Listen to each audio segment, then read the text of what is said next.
All right, so let's continue on. How do you find the area of an oblique triangle when you have 3 sides and the height isn't given?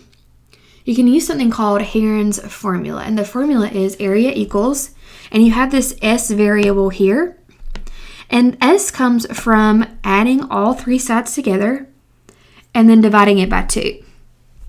So let's find our S first. So 1/2 9 plus 5 plus 7. It doesn't matter what order you write the sides in. So that would be 10.5.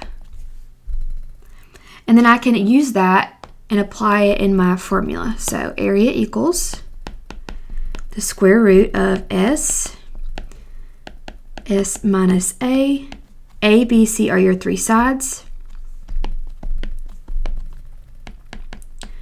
S minus B, S minus C. All right, I'm going to type that in my calculator.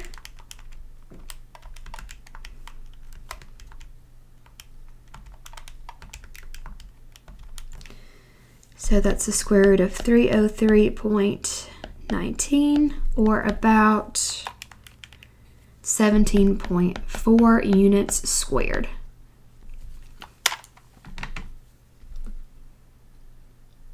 All right, so how do you know which formula to use? So it depends on what you're given. If you're given side angle side, you can use this formula. If you're given all 3 sides, then you would use Heron's formula. All right, go ahead and pause the video and try those examples below.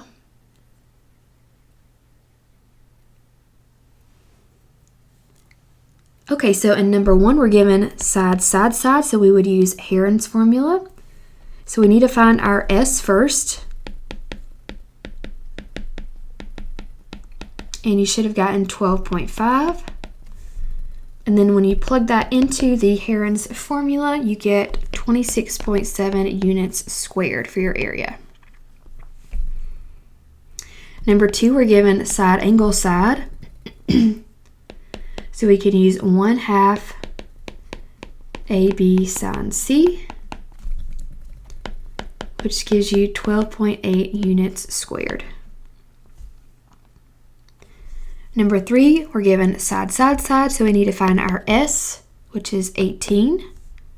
Remember, you just add the 3 sides up and then divide by 2.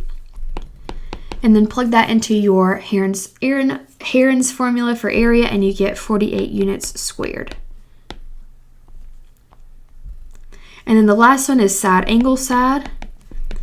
So 1/2 AB sine of C. Oops, 42, sorry. And that gives you about 21.1 units squared. All right, you can stop the video now and complete your practice.